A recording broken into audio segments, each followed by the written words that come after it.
Governor James Orengo has refused to board that broad-based thing. Well, let me not call it nonsense. That broad-based thing, Governor Orengo amekataa. Governor Orengo has said no. But he if you are smart, utajua his communication. He was today alikuwa, he went somewhere in Meru where I think alikuwa ameenda kuzika the father to his wife, and there was a statement ali make. If you can connect it with other statements I may make before, you will understand what I'm saying. Anyway, guys, if you are new to this platform and you're coming here for the first time, I want you to take a second to subscribe and to hit the notification bell so that anytime I post a video, you will always be the first to watch. So kindly do that. Na kama kawaida, I'll be back.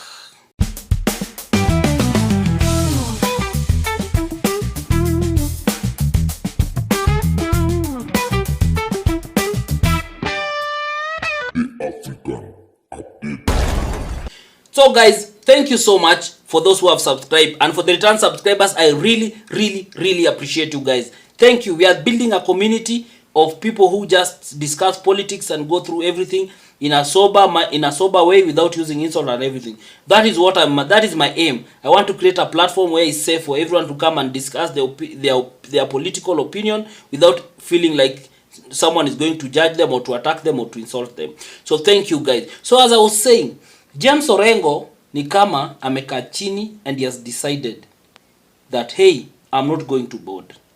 Hii mambo yote, hii mambo ya Raila ya broad-based na nini, me I'm not boarding. I know most of you will not agree with me and most of you will feel like nini, but I just want you to watch this video. I want you to watch James Orengo before the broad-based and after broad-based, and then I also want to give you a video of Mother Karua because I need to make a statement on that kidogo, and then I'll come back, I'll give my analysis and everything. So watch these 3 videos na kama kawaida, I'll be back. Is right. As leaders, do what is right. And in every circumstances, that debate is not very difficult. It's not very difficult.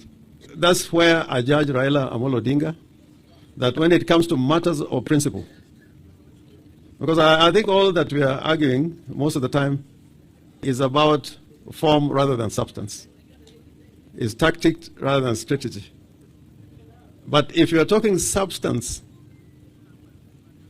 I think we can always be able to do what is right for this country and what is right for this nation. And for that one, you should never be second-guessed as a leader. If you're a leader who is transactional, and is looking at the easier path, then you will never get it right. Never get it right. I remain a friend of Baba. He is my brother, but politically we have agreed to disagree. But I want to agree also that it is the right of those who feel that broad-based is the way to go. It is also our right to disagree. And that is why I firmly remain in the opposition. I firmly remain with the people.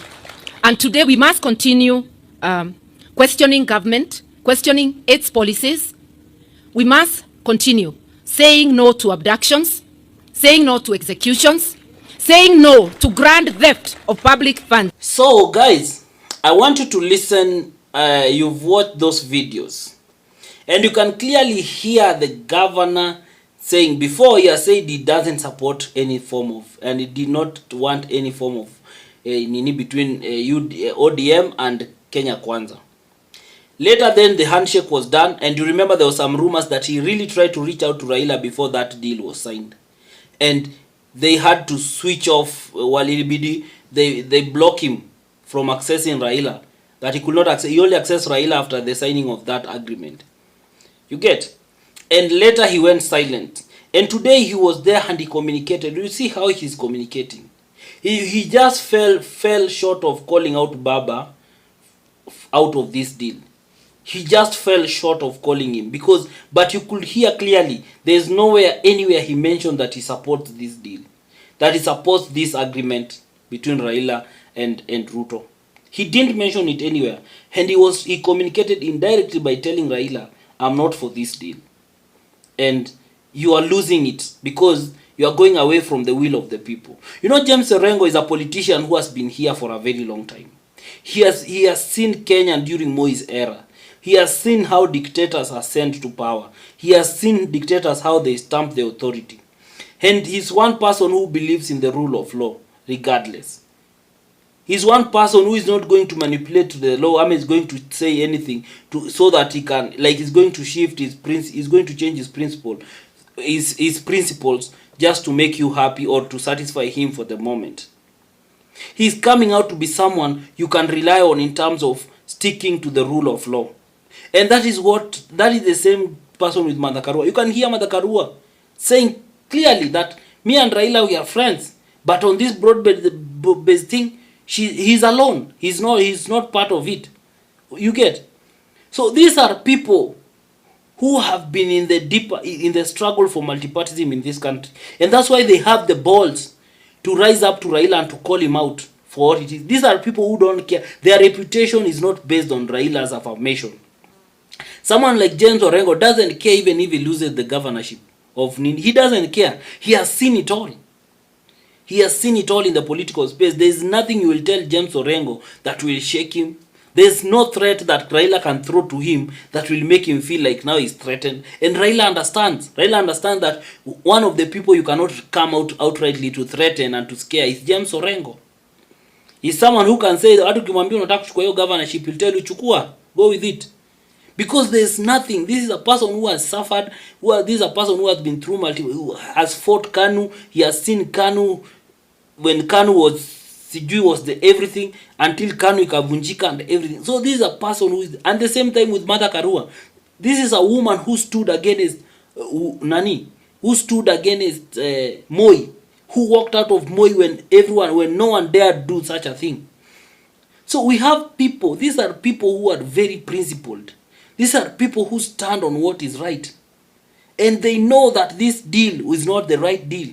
They know that Ruto is taking Kenya nowhere.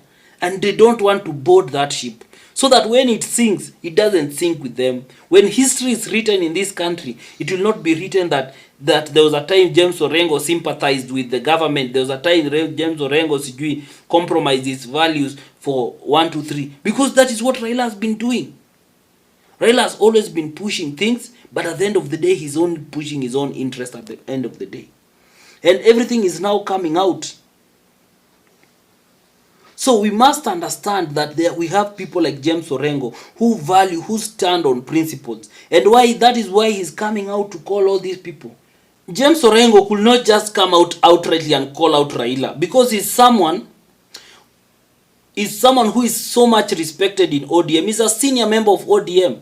This is the person that now is like the same level with Raila in terms of influence, in terms of struggle, in terms of experience in politics. So for the respect of Raila and everything, he had to hold back and communicate and send his message in a coded way to Raila. That, hey, as much as I respect you, you are my party leader, we've been through this struggle with you, we've been through the trenches with you, I don't agree with this move, and I'm not going to be part of this move, and you continue with this move, but I've said my piece, and that is what is going to be. So that is the plan. And it seems very clearly that when Raila was making all these agreements and this deal, ni kama he didn't sit down with Orengo na akambrief. Whether Raila has a plan or something, ni kama hakukaa na Orengo akambrief that this is my plan, this is why I'm doing this thing, this is the nini. Because Orengo seems to be so much in the dark, and he feels like Raila is making such a wrong move, you get. Which for me, Raila is just trying to replicate what he did to Moi. Raila is trying to, Raila is someone who akipata one thing is working, he wants to repeat it over and over again. You get? He's just the same. He's just one person. Akiona hii ndio ina work. He wants to keep on reinventing the same thing, the same style over and again, to hoping that it will still work. Which this time is different. I don't know if it will work. For those people who knows how Raila worked with KANU and with Moi, that is what he's trying to replicate. If you are someone who is smart and you study politics, that is what he's trying to replicate. So whether it will be successful or not, let us wait and see. But as it stands now, James Orengo is not part of that agreement, and James Orengo has refused to board that ship. So let's just wait and see. So you tell me, why do you think that James Orengo is so adamant in accepting this broad-based thing? Why is he so reluctant? Mbona amekataa kupanda hii nini? Just share your opinion in the comment section. Tell us, wacha tusikie. Tuambie wewe unafikiria nini. Unaona? Tuambie tu wewe unafikiria nini. But above all, do it in a respectful way. Usitukane mtu, don't abuse anybody. Don't come out and attacking everybody and everything. So try and be respectful, share your opinion and everything. Don't attack me. Usinitukane at you because I've said that I don't agree with this thing. Come on. Let us behave like mature people, civilized people.